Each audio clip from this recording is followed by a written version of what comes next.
welcome to Flowcast. This week I'm joined by Ken Hill, Nunchaku Ninja and Flow Arts Entrepreneur. We are back with La Segunda Parte.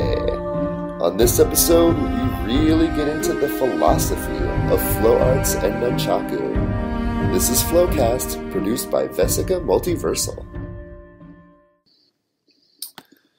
Alrighty, we are back with Ken Hill. It is now Sunday morning. It is about 11:30 Central Standard, and it's been a weekend. We're both sounding kind of like zombies. Poof! We just time traveled into the future, and you guys on the podcast right now get to hear it in action. Oh man, Ken, it's good to see you. It's good to talk to you again, brother. Yeah, same here. Let me get my time traveling gear off. Hold on. Okay, I'm back. That was fast. Yeah, man, it's good to be back. We can talk about nunchucks for hours and hours. Oh, truly. So in the space of the millisecond that we've been away, what have you been up to, brother? Like, what were you able to get done ninja style in that millisecond of time? Well, between that millisecond and this millisecond, I'm actually working on some new LED projects that are going to be pretty sick. I'm trying to create these programmable LEDs that you can program through Bluetooth, so that way future props will be programmable in ways that are slightly different. Yeah, I'm trying to build a control panel. I'm working a lot with electronics right now. Word. So not necessarily ninja yet, but in the future, man, it's going to be like cyborg ninja. Word, dude, that's cool. Yeah, it's a brain twister, that's for sure. Yeah, but it's fun. So. And how long have you been learning about LEDs and stuff, brother? Oh God. Well, I mean, I got a general idea about a year ago when Troy from Flow Fires tried to show me some stuff, but it really wasn't until about a month ago that I really decided to get into it. So I'm still like at a beginner level, but for someone like me, like I'm one of those people that just jump in with everything I got. So like I eat, breathe, and sleep it, and talk to experts and get as much information as I can so I can go through it quickly. That's awesome. I know that you're gonna just create epic things with lights. Just because I know your dedication and intelligence, yo. Like I know that you're gonna get some good stuff done. Dude, go ahead. Thanks, man. Yeah, even if it doesn't work, like it's just going to be a fun project. But so far, it's been pretty good. I've developed buttons. But yeah, it's just the little things. But then, I've already got modes and buttons. And then I know if I can just build this thing that Troy from Flow Fires can actually put it in some sort of solid casing and make it a reality. Yup. Yeah, I know you guys have done a lot of, real world testing on the props. Yeah, because that's mostly Troy. I'm usually his prototype tester, which is awesome. Yeah, and because you both of you are gonna like thrash whatever you have, like for real, and so it's nice to know that you two are trying to build props that are made for that and can be thrashed, but are still high end products. That can be like programmed by Bluetooth and stuff, dude. That is epic. Yeah, dude, it's going to be awesome when this gets done.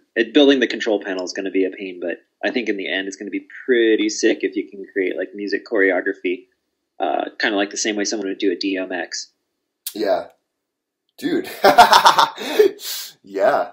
Yeah. Dude, that actually brings me to one of my topics. Let's go to it. Yeah, we started talking about DMX. You're talking about the cabling, right? The audio cable. Yeah. Word. It's actually it's like a light cable actually. True. They use laptops for programming and lighting to sequence to music. So I want to try to build my own version of that. Word. Yeah, Miss Jennifer Valentine is a technical director at a university, and so I'm starting to learn the lingo, and what does what, and I know that I've handled DMX chord quite a lot, but I'm still trying to understand all the things that it can do. Cool. Geek talk for a second. Geek talk. Yeah. So, oh, don't worry. Me and Troy have geek talk all the time. I think he's finally happy that I'm catching up with him. Because I don't know what the hell he's saying at first. I'm like, what? So I'm looking it up on Google and shit. Oh, that's awesome. So little known fact about Ken Hill, at least at this point, it used to be a more widely known fact.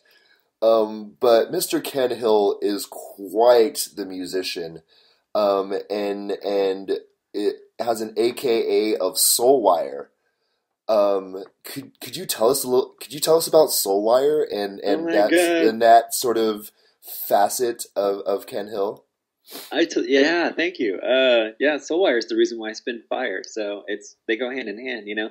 I went to college for music, studied some classical guitar, and I've been composing music for 18 years now. I mean, the last 6 years I've been focusing more on fire, but I started about 18 years ago, and I've always been an electronic musician. Even back in the day, like nowadays, man, everyone has it so easy because you can just click on sliders and move it around. But when I first started, you actually had to do hexadecimal programming. There's no sliders. It was F0, 43, 10C. And then you had to find some sort of hexadecimal number to just change the reverb one notch. Whoa. Yeah, it was a lot of work, but it helped me get an understanding. Like even with the lights that I'm doing now, like it gives me this technical knowledge that helps me do other technical things too. But Word. With Soulwire, yeah, I tried to. It was very calming. It was kind of like fire and music was like yin and yang for me, for sure. I originally wrote it, and it was very tranquil. I always thought I would just be like. I always thought I'd be at the music festivals, like playing music and calming people and putting them in a trance, you know. Yeah. But yeah, then it was. What's that? There was honestly like a few years there where I thought like I knew what you could do with nunchucks, but I honestly thought that you were gonna break with the music thing first, dude. I personally listened to Soulwire almost every day, and I'll tell you why. I'm kind of ADD and a little bit OCD, and to go to sleep at night can sometimes be difficult. And like the Soulwire music was just so relaxing and so calming, but so transfixing, and it was. I don't know, dude. It was healing, brother. Like, and I know you've gotten reviews like that before, but I wanted to give you like another personal one. And so I thought for sure you were gonna just bust out with Soulwire. I did too, especially after I got that TV deal. I got a TV deal with the Travel Channel for a few songs too, and I thought for sure that was going to be my breakthrough. But dude, I remember that. I remember when you were posting that. Uh-huh. How long ago was that now? Oh my god, it was quite a while ago. I mean, it's on a show called Departures. When they go down to Egypt, they use 3 of my tracks on that show. I was like, this is it. This is my break. But the truth is it helped me get a gig in California where they were going to have poi spinners spin to my music. I had no idea what a poi was, and there it is. There was the connection to fire right there. Music transitioned over after that. Whoa. That's epic, dude. Yeah, it's pretty awesome. Yeah, cool. So for all of you in audio vibration land, I invite you to go listen to some Soulwire. It's not all super down tempo stuff. Like it's all like I know I said I used it to go to sleep, but I mean it's not like necessarily sleepy time music. Like it's really good if you like classical composed EDM. It's really good. Thanks, man. I actually got a bad review when I submitted it to a critiquer, but he said it so perfectly. It's just not his style, of course. He said it was too upbeat to be meditation music, so it's too active, but it was too chill to be like something he could dance to. So it was like somewhere in between. Oh, interesting. Which is perfect. Yeah, that's actually very insightful critique. That's interesting. I actually kind of like that middle ground, that mid space. It's a fun place that very few musicians go. Chill Yeah. trap. Do you listen to chill trap at all? No, I'm down for checking it out though. That sounds pretty cool. Yeah, it has sort of the same feel. Like, I mean, a lot of it's too chill to be like super dancey, but it's trap music, so you're obviously not going to meditate to it. Well, I feel like that genre of music is actually really good for artists, like people that are painters or people that are writers, because it keeps the mind invigorated, but it's not a movement style Yeah. per se. I mean, you could definitely dance to it, but you'd be a slow dance. Mm-hmm. Yeah. Dude, that's cool. So do you have like what has been your current incarnation of a blend of the Soul Wired venture and your personal Flow Arts venture? Oh, sure. Actually, in a couple weeks, I'm headed down to Nashville for a fashion show, and we're going to blend Soulwire and Flow. Well, not Flow Pulse anymore. I don't go by that name anymore. But blending the fire and the music together when I go down there too. They were actually trying to get real musicians to play the music, but we just didn't have time for it. But that's also planned down the line. I do plan on like going to the festival circuit eventually and doing some Soulwire music with fire. I'm maybe like one of the few only people that perform the music and perform the fire. So Yeah, it'll be pretty cool. I think it's really fun that you started off with the music first. And because I see a lot of dancers who like they hear the music and they're like, oh my God, I need to just create music for myself. But they're so excited about it that they don't spend the 18 years honing their craft before they start trying to like make public music. Uh, Exactly. And the problem also is that music is so easy to make now. It's kind of like DJing. No offense to DJs, because there are some amazing DJs, but of course. I have seen DJs that gone through sets with one finger. It can be that simple nowadays. So, but then you kind of end up with the same thing, like the same style, the same like I don't feel like it's kind of like with spinning too. If you follow too many people too often and you don't like explore your own path, you'll eventually hit a point where well, the world already has those spinners, and it's the same with music. You have to find your own path and break away from everything, and that takes a while. That's a deep intuitive journey for sure.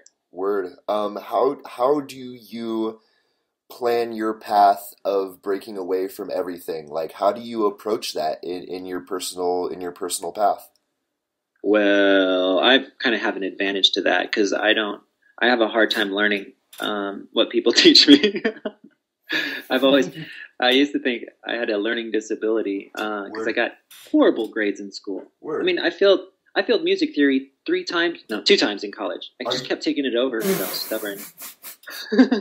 I can't even comprehend you failing music theory. Yeah, twice, man, twice. But uh, but it was kind of like I wasn't really caring to do the work that they were giving me. Like I wanted to learn.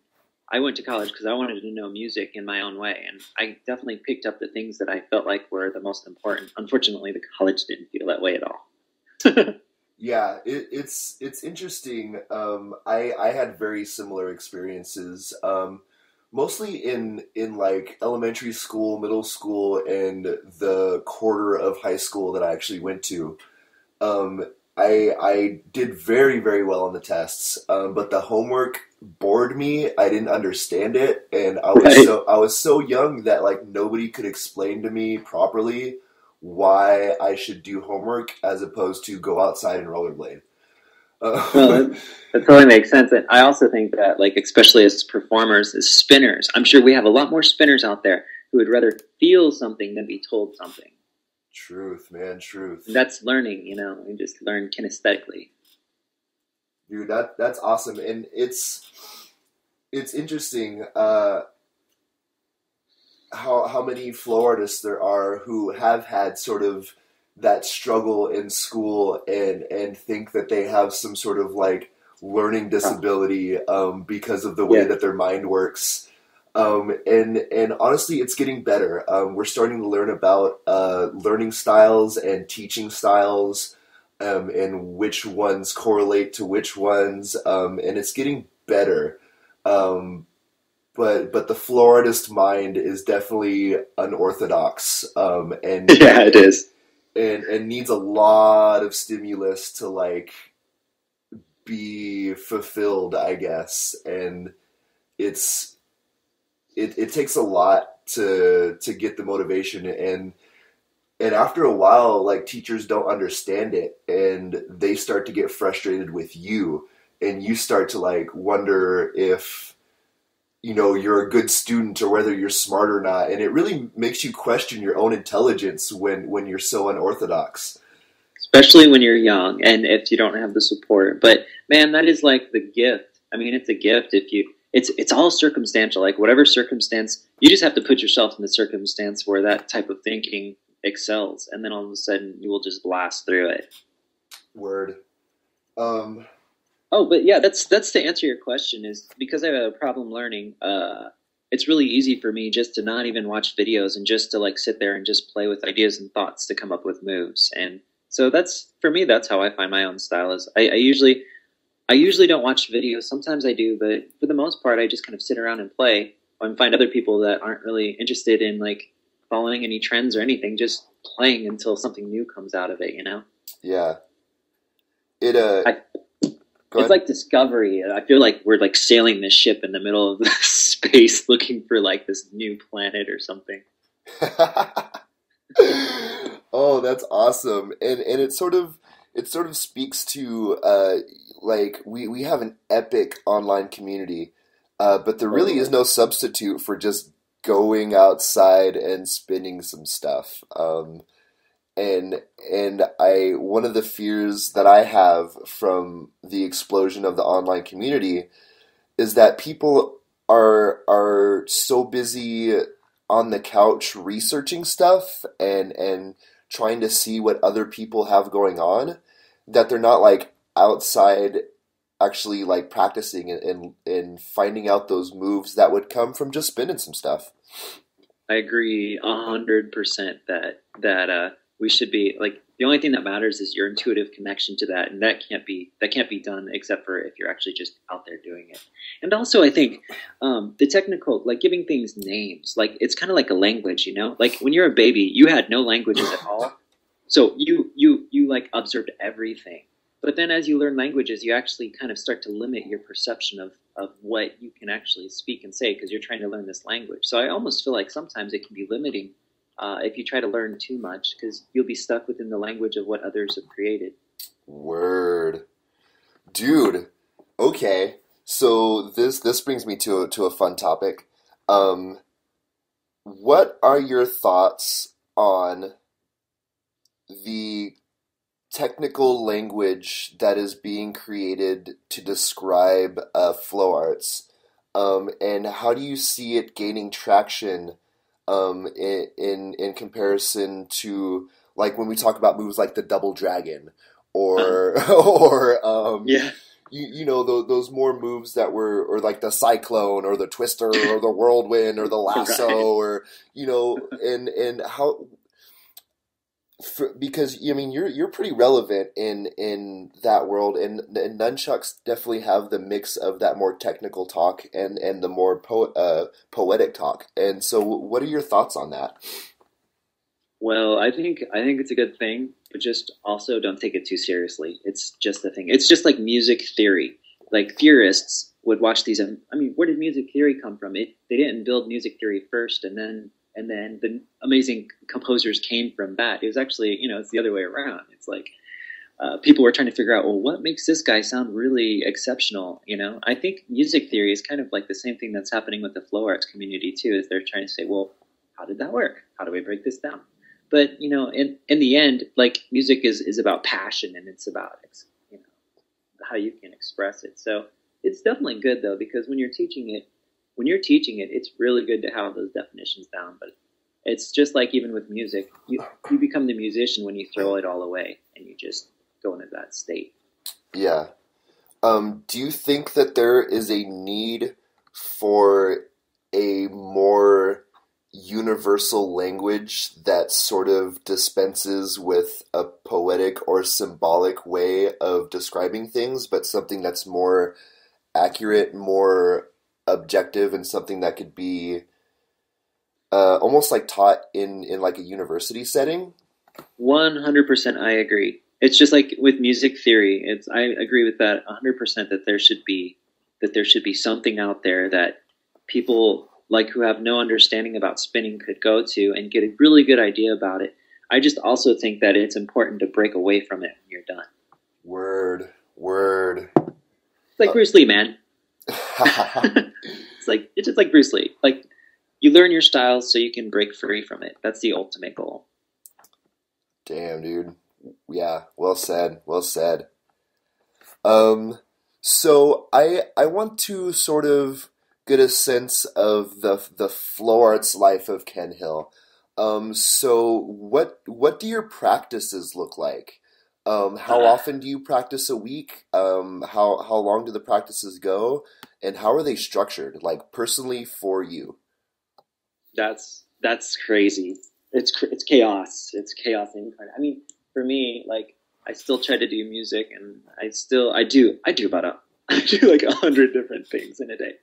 But when I go to practice, man, I usually actually just go off. I have a song structure that I do. So before I do any type of training at all, I have 10 different props or focuses that I do every day, and I play a song, and I basically explore that prop for one song. So, for instance, one song's chucks, one's double chucks, one's contact staff, one's regular staff, one's poi, one's H staff, one's double staff, one is sword and swords, one is some sort of secondary thing like double hoops or hoops, and then the last one is footwork and movement. That's about 30 minutes of training. It's not very long, maybe 40, but I feel like if you do that every day, even if you explore your prop for like 3 minutes, it keeps it fresh, and you don't lose that edge that you do if you just do like a 4-hour training session every couple days. Whoa. So once I do that, so I write a list of all my props, and then I spin them for one song a piece, and I try to do the newest moves that I've been working on and keep it in flow. Once I'm done with that, I can do whatever I want after that. So sometimes my training sessions are like 3 hours long, and sometimes they're only 30 minutes, especially when I have my son, Yeah. So it really varies, but on average, I would say about 2 hours of spinning a day. Dude, that's actually really good. That's you are very good at time management, which I'm sure has come more from necessity than anything. Totally. But I actually have not heard of a practice structured like that. But as soon as you were describing it, I instantly saw like the benefit of it. Multi-propping and cross training is a skill in itself. Yeah. And your practice sessions are really sort of engineered for multi-propping and understanding flow arts as a whole, as opposed to a prop in specific. Oh, and it's hilarious too, because like if you spin your nunchucks first, and then by the time I get down to poi or H staff, I might get an idea for nunchucks. I'm like, okay, when I'm done with these 10 practices, I'm definitely going to chucks for the next half hour, so I can like figure this out, because I just did this cool move with poi that would totally work for nunchucks. So it's like it's a great way to get new ideas too, Word, and that sort of brings me to a way that I like to research and learn, especially like hands-on style, is I will do something that's very general to find springboard ideas.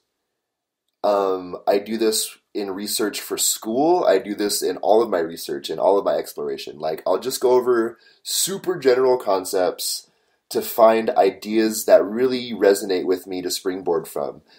And from your 10 song practice structure, like that is 10 different things that probably have so many ideas to springboard from, that if you had the time for like a 4-hour session, it still probably wouldn't be enough time to get out all the ideas from those from that half an hour. Yeah, yeah, definitely, definitely. I mean, like I said, like even just 3 minutes of prop spinning for each prop, you're gonna come up with one new thing, and then that one new thing might apply to three or four props. So yeah, I like it. It keeps everything fresh for sure. I really, it's been a training style that's really helped me, like especially when I'm compressed with time, and it also like I tend to notice before I did this, I would focus on one prop. Then it would be awesome. I'd be great at that prop, but then all of a sudden I lose my edge on all my other props. So Dude, and that's what's I mean, I don't know, it's probably not super revolutionary to you now. But I don't really know too many general multi-proppers who practice like that. It's usually, I mean, and myself included, I will usually like spend a day with one prop, and then the next day I'll be inspired to do another prop, and I still cycle through. But I understand that feeling of if it takes a while to cycle back to a certain instrument, that exactly, you yeah. feel the rust and you sort of have to spend 10 minutes just like knock the rust off. Yeah, Um, yeah, and then you have like maybe 30 minutes where you're training and you knock the rust off, but you just can't come up with anything new, and you're trying to figure out, well, why don't I have anything new? But if you're just spinning all different kinds of props all the time, there's always like something new to explore. I've noticed in my experience of using this system. Word. So this is the question that really has no definite answer and is truly something that changes throughout time. But I want to get your answer of what it means to you right now. Not necessarily what it meant to you when you started or a few years ago. Um, but I want to know why you spin now. Like, what are your reasons now for spinning? It's funny. I was talking to my girlfriend about this yesterday, and this, I mean, everyone has their has their own way of believing things, but I really think that like okay. I don't know if I don't know really if spirituality exists in any other form than flow. And what I mean to say is like when I'm writing music, it feels like that similar connection than when I'm spinning or even when I was like studying and or you're watching a good movie or anything. I think like being present in that moment is probably one of the most spiritual experiences that a person can have. Yet we've divided it into the things we do when really it's all connecting to the same place. So I mean, my experience with the flow is definitely like being in the moment and being spiritual and being a human being. So and I feel like if we actually just kind of erase the idea of spirituality in itself, because then it starts dividing being in the moment, we'll all of a sudden see that it's all connected. Wow. Um, my brain's pouring out my ears. Oh, yeah, that's my take on it, though, at least. Yeah, and that's really cool. One of my daily frustrations, and it's starting to turn into like a legitimate pet peeve now, is the lack of human connection, that lack of human level interaction. Um, and I know that you've traveled outside of the U.S., and so I I I think it's a U.S. thing, but I'm not sure. But it seems like because we are, have the structures in place that we have, people place barriers in front of themselves and other people. And so, like, when I go about my day and I'm trying to get things done, um, I have very, very few actual human interactions throughout my day with the people that I have to deal with. Yeah, And yeah, I hear and you now. and it's frustrating because I don't know how else to have an interaction but as like one human being to another. Yeah, And so it's really weird when it's not reciprocated.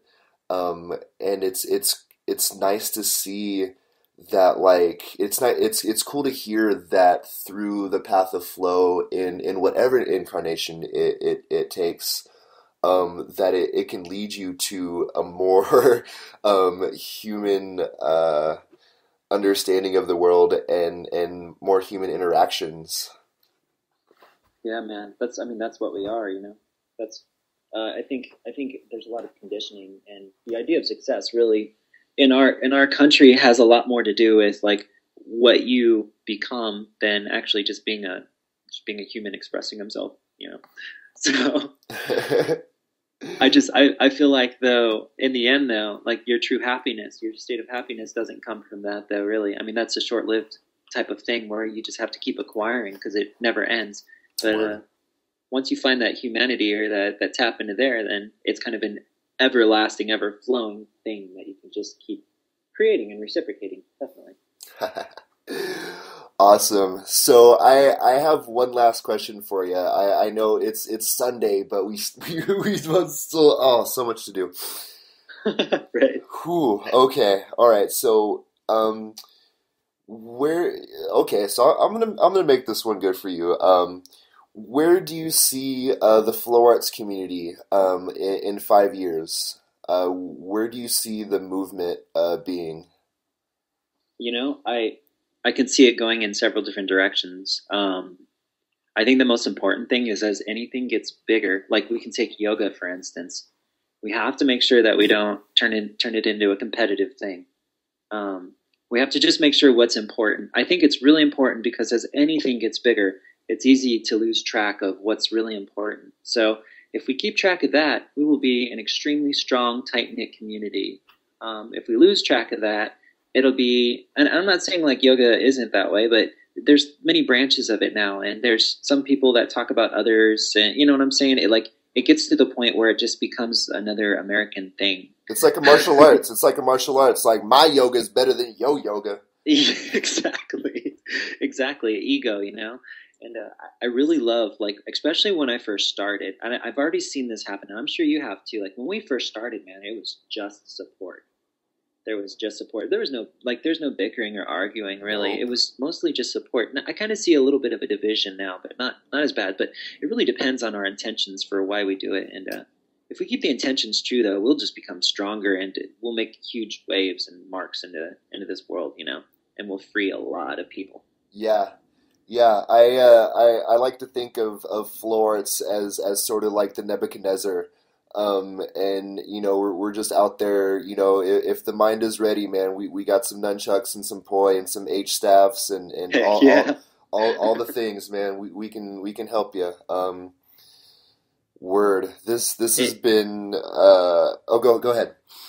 Oh, I was just gonna say, like, in the end, like, it's because I mean I've even seen drama about the fire festivals now and things like that. But in the end, if you go back to the very beginning of it, it's really just you spinning in the moment and learning and feeling that like release from the whole world. And as long as we keep that in the foreground and not like who gets paid more, what, why does this spinner get more, you know, limelight, things like ego things. I think it'll just be a very positive movement that will help a lot of people. Word. Word. Mr. Ken Hill, thank you. This has been a truly epic Flowcast. Even now, there's still so much.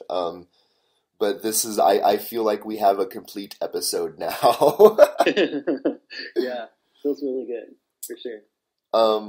So thank you again for your time, and for your wisdom and for your knowledge and for your love of flow arts in the community. You are really lighting the way for people who want to take it seriously, and you're showing people how it can be done and that it can be done. And it's truly inspiring, and I hope that I'm gonna do what I can to get your story out there. Um, so that way we can help inspire the next generation. So thank you. Oh, hey, no problem, man. All I gotta say is we gotta meet soon. I've known you longer than practically any one of these spinners. We still haven't met yet. I know, man. I work day and night to be able to like afford plane tickets, and you were gonna be like the first person that I go see. Um, Heck yeah, dude. Word, right on. So this is Heru Parakagia for Flowcast, and we will see you next episode.